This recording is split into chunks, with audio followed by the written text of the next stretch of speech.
मालेगाव तालुक्यातील झोडगा खुर्द येथील सुजाता बबन सरकटे हिने नवोदय परीक्षेत मागासवर्गीय मुलींमधून जिल्ह्यात प्रथम येण्याचा मान मिळवत उल्लेखनीय यश संपादन केले। याबद्दल 8 मे रोजी मालेगाव शहरातील तहसील कार्यालयात आयोजित करण्यात आलेल्या छत्रपती शिवाजी महाराज महसूल अभियान समाधान शिबिरात वाशिम जिल्ह्याचे अप्पर जिल्हाधिकारी ब्रिजेश पाटील यांच्या हस्ते तिचा पुष्पगुच्छ देऊन सत्कार करण्यात आला। या कार्यक्रमाला तहसीलदार दीपक मुंडे, नगराध्यक्ष, उपनगराध्यक्ष, संचालक तसंच विविध क्षेत्रातील मान्यवर उपस्थित होते। सुजाता ही छोट्याशा झोडगा गावातील विद्यार्थिनी असून तिच्या यशामागे वर्ग शिक्षक विकास वाझोळकर यांचं विशेष मार्गदर्शन लाभलं। त्यांनी अतिरिक्त वर्ग घेऊन विद्यार्थ्यांना अभ्यासात मदत केली। तसंच ज्ञानेश्वरी कैलास भिवरकर हिलाही शिष्यवृत्ती परीक्षेत यश मिळवून देण्यात त्यांचा मोलाचा वाटा राहिला। सुजाता आणि इतर विद्यार्थ्यांच्या यशामुळे गावात आनंदाचं वातावरण निर्माण झाले। शिक्षकांचं गावकऱ्यांकडून विशेष कौतुक करण्यात आले। चाकण परिसरात सायंकाळी वादळी वाऱ्यासह मुसळधार पावसाने जोरदार हजेरी लावली। चाकणसह वाकी बुद्रुक भागात काही ठिकाणी गारपिटीचीही नोंद झाली। नागरिकांची मोठी धावपळ उडाली। दरम्यान वाकी बुद्रुक फाटा इथं पुणे नाशिक महामार्गावर मोठं झाड कोसळल्यानं वाहतुकीवर मोठा परिणाम झाला। त्यामुळे काही काळ वाहनांच्या लांबच लांब रांगा लागल्या होत्या।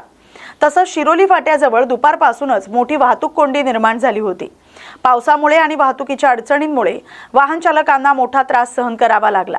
स्थानिक नागरिकांकडून वाहतूक नियोजनाबाबत नाराजी व्यक्त करण्यात येत असून प्रशासनाने तातडीने उपाययोजना कराव्यात अशी मागणी होते। दरम्यान वाहन चालकांना सावधगिरीने प्रवास करण्याचे आवाहन करण्यात आले। पेण तालुका शिवसेना शिंदे गटाच्या पदाधिकाऱ्यांची आढावा बैठक नुकतीच संपन्न झाली। अलिबागचे आमदार महेंद्र दळवी यांच्या मार्गदर्शनाखाली तसंच जिल्हा प्रमुख राजाभाई केणी यांच्या उपस्थितीत ही बैठक घेण्यात आली। पेण तालुका शिवसेना शिंदे गटात सुरू असलेली गटबाजी आणि हेवेदावे यामुळे तालुका शिवसेना शिंदे गटाची कार्यकारिणी बरखास्त करत असल्याचं शिवसेना जिल्हा प्रमुख राजाभाई केणी यांनी घोषित केलंय। पक्ष संघटना वाढीसाठी हा महत्त्वाचा निर्णय घेण्यात आलाय। येणाऱ्या काळात पक्षाचं प्रामाणिक काम करणाऱ्याला जबाबदारी दिली जाईल असं त्यांनी सांगितलंय। आज पक्षाच्या वरिष्ठ नेत्यांच्या मार्गदर्शनाखाली जिल्ह्यामध्ये पक्ष संघटना वाढण्यासाठी, तळागाळामध्ये शिवसेना वाढवण्यासाठी ज्या पक्षाचे नेते ज्यांनी आम्हाला आदेश दिलाय तो आदेश आम्ही खाली फॉलो करण्यासाठी आजची आढावा बैठक घेतली होती। आणि पेण तालुक्याची आढावा बैठकीमध्ये जो पक्षाच्या नेते मंडळींनी आदेश दिला की संघटना वाढीसाठी ज्या पक्षामध्ये असणारी गडबाजी किंवा कुठे असणारे हेवेदावे हे संपुष्टात यावे यासाठी आज पेण तालुका शिवसेना कार्यकारिणी बरखास्त करण्यात आलेली आहे आणि 15 दिवसानंतर पुन्हा नव्याने या तालुक्याला शिवसेना कार्यकारिणी देण्यात येईल आणि पक्ष वाढवण्यासाठी आणि पक्ष वाढवेल अशाच लोकांना आम्ही पदावर घेतलं जाईल आणि तो पक्षाची प्रामाणिकपणे आणि निष्ठेने असणाऱ्याच कार्यकर्त्याला पदावर घेतलं जाईल। कारण काही ठिकाणी असं झाले की पक्षात राहून विरोधी पक्षाला मदत करण्यासाठी काही ठिकाणी प्रयत्न होत आहे। तसाच प्रयत्न या पेण तालुक्यामध्ये सुद्धा संघटनेमध्ये झालेला आहे आणि चालू होतं। त्यामुळेच पक्ष संघटनेला कुठेही बाधा येऊ नये किंवा पक्ष संघटनेला धोका पोचू नये यासाठीच आजची पेण तालुका कार्यकारिणी आम्ही बरखास्त केलेली आहे।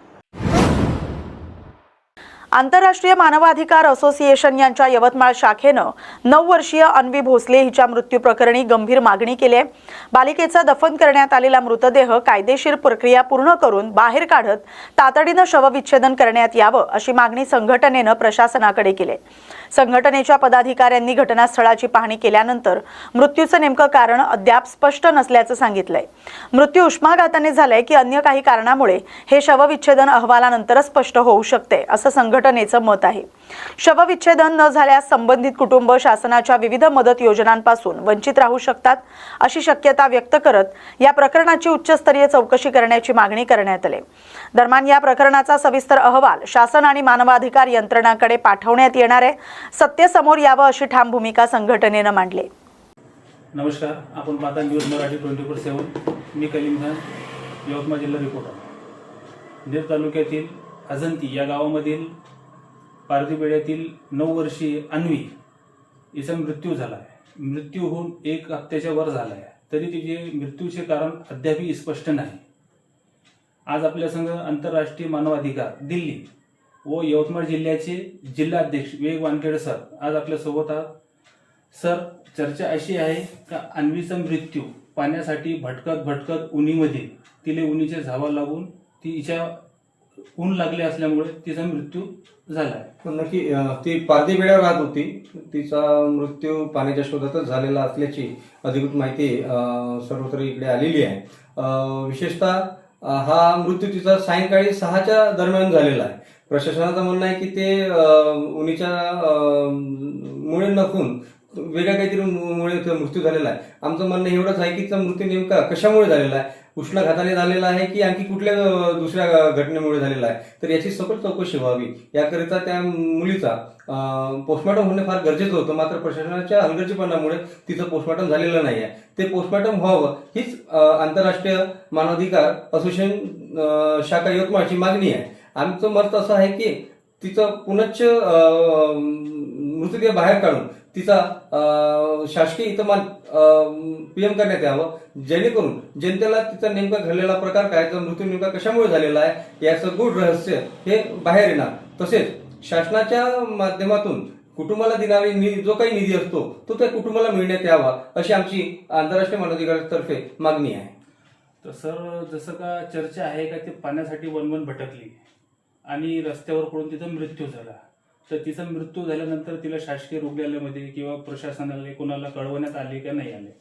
नाही, फार दयनीय अवस्था आहे. देशाला स्वातंत्र्य होऊन जवळपास 75 वर्षाच्या वरचा कालावधी गेलेला आहे. मात्र आजही शिक्षणाचा आणि अन्न वस्त्र निवारा अशा मूलभूत घटना जो आपल्यासाठी मूलभूत अधिकार आहे हा अद्यापही अनेक समाजाला मिळत नाही आहे.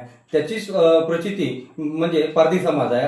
आजही तो समाज अत्यंत दयनीय अवस्थेमध्ये जीवन जगत आहे. त्यांच्या पारंपरिक जो काही अवस्था आहे त्यांची वाली जी पारंपरिक पद्धत आहे त्या पद्धतीने ते जीवन जगत आहे. गावाशेजारी येऊन ठेपले आहे, मात्र समाज स्वीकारत नाही. त्यांना समाज स्वीकारत नसल्या कारणाने त्यांच्याशी भेदभाव केला जात आहे. त्यांना शिक्षणापासून वंचित ठेवल्या जात आहे, त्यांना रोजगारापासून वंचित ठेवल्या जात आहे. याचमुळे त्यांना पाणी, अन्न, वस्त्र, निवारा न मिळाल्या कारणाने त्यांची भटकती आहे. याच कारणाने पाण्याच्या शोधामध्ये जात असताना अवनीचा मृत्यू झाला. अत्यंत दयनीय अवस्थेत तिचा मृत्यू झाला. रस्त्याच्या कडेवरती मृत्यू झाला. मात्र मानवाची त्या गावातील अनेक लोकांची असंवेदनशीलता म्हणावी का तिला साधं उचलून तिची चौकशी सुद्धा करण्यात आली नाही. ज्यावेळेस तिचे पालक तिला पाहायला आले, धावत आले, तेव्हाच तिच्या अंगाला कोणीतरी हात लावला. मात्र तोपर्यंत कुणीही तिच्या शरीराला हात लावला नव्हता. इतकी दयनीय अवस्था या पारधी समाजावरती येऊन ठेपलेली आहे. याला सर्वस्व प्रशासन जबाबदार आहे. विशेषतः मृत्यू झाल्यानंतर ह्या मृत्यूची माहिती प्रशासनापर्यंत पोहोचली होती. प्रशासन तिथं उपस्थित होता, पोलीस फाटा उपस्थित होता, तहसीलदार आणि BDO आणि इतर असे मोठे अधिकारी तिथे उपस्थित असताना सुद्धा त्या अधिकाऱ्यांनी त्या कुटुंबाच्या सोबत त्यांना विश्वासात घेतले नाही. तिचे पोस्टमॉर्टम करण्यासाठी त्यांना विनवणी केली नाही किंवा त्यांच्याकडून ते करून घेता आले नाही. याचा अर्थ प्रशासन कुठेतरी इथे कमी पडला व त्यामुळे त्या मुलीचा अंत्यविधी हा कुठल्याही PM न करता, पोस्टमॉर्टम न करता झाल्यामुळे हे गुळ तिच्याच मृत्यूमध्ये दडलेला आहे. ते दडलेला मृत्यू कशामुळे झालेला आहे हेच काढण्याकरता आंतरराष्ट्रीय मानवाधिकार ठामपणे भूमिका घेऊन आहे की अवनीचा PM करण्यात यावा, पोस्टमॉर्टम करण्यात यावा, जेणेकरून जनतेला माहीत पडेल की तिचा मृत्यू नेमका कशामुळे झालेला आहे आणि या मृत्यूचं गूढ रहस्य जनतेपुढे येईल. अन्वीला न्याय मिळावा, तिच्या कुटुंबाला काही सहकार्य मिळावं शासनामार्फत, यासाठी आपली पुढची भूमिका काय असेल? शासनाचा निधी त्या कुटुंबाला मिळणे गरजेचं आहे. कारण त्यांची अत्यंत दयनीय अवस्था आहे. मुलीचा मृत्यू झाला, त्या कुटुंबावरती काय परिस्थिती असेल ते त्या कुटुंबालाच माहीत आहे. त्यांच्या जीवनात जगण्याचा जो काही मार्ग होता, एक त्यांना 3 मुलं आहे, त्यापैकी ही एकच मुलगी चांगली आहे, म्हणजे शाळा शिकू राहिली होती, चालती फिरती. बाकी दोन्ही मुली, त्या एक मुलगा आणि एक मुलगी अपंग आहे, एक इंजिकल आहे. त्यामुळे त्या मुलीवरती यांची भिस्त होती.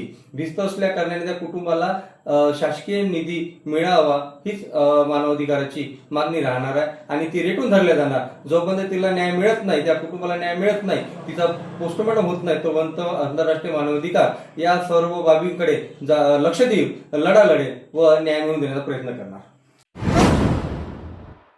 निर्भय आणि युवा ग्रामीण पत्रकार संघाच्या वर्धापन दिनानिमित्त विविध क्षेत्रात नाविन्यपूर्ण कामगिरी करणाऱ्या मान्यवरांसह उत्कृष्ट पत्रकारिता करणाऱ्या पत्रकार बांधवांचा सन्मान करण्यात येणार आहे.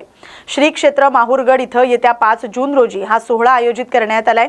शहर आणि ग्रामीण भागात पत्रकारिता करताना पत्रकारांना समाजकंटकांकडून त्रास सहन करावा लागतो. तसंच सामान्य नागरिकांच्या न्याय हक्कासाठी लढताना अनेक अडचणींना सामोरे जावं लागते। या पार्श्वभूमीवर शहर आणि ग्रामीण पत्रकारांना एक व्यासपीठ मिळावं, त्यांच्या पाठीशी खंबीरपणे उभं राहता यावं, या उद्देशानं राष्ट्रीय अध्यक्ष गणेश कचकलवार यांच्या संकल्पनेतून निर्भय आणि युवा ग्रामीण पत्रकार संघ या संघटनेची स्थापना करण्यात आली। निर्भय आणि युवा ग्रामीण पत्रकार संघाच्या पदाधिकाऱ्यांनी आणि सभासदांनी मोठ्या संख्येने उपस्थित राहावं असं आवाहन करण्यात आले। सेलू येथील नूतन विद्यालय शिक्षण संस्थेनं 10वीच्या निकालात उज्ज्वल यश संपादन करत गुणवत्तेची परंपरा कायम राखली। संस्थेच्या विविध शाखांमधील 833 विद्यार्थ्यांपैकी 758 विद्यार्थी उत्तीर्ण झाले असून संस्थेचा निकाल एकूण 91% लागलाय। नूतन कन्या प्रशालेतील मैथिली गावंडे हिनं 99.20% गुण मिळवत संस्थेत प्रथम क्रमांक पटकावलाय, तर नूतन विद्यालयातील प्राची शिंदे हिनं 97.20% गुण मिळवलेत। याशिवाय धनश्री आष्टीकर, महेश गिराम आणि दर्शना जोशी यांनी 96.60% गुण मिळवत उल्लेखनीय यश मिळवले। नूतन कन्या प्रशालेचा 96.14% निकाल लागलाय। बाहेती येथं बिहाणी इथं नूतन इंग्लिश स्कूलनं 100% निकालाची परंपरा कायम राखली आहे। विद्यार्थ्यांच्या या यशाबद्दल संस्थेचे पदाधिकारी, शिक्षक, पालक आणि विद्यार्थ्यांचं सर्व स्तरातून कौतुक करण्यात येते।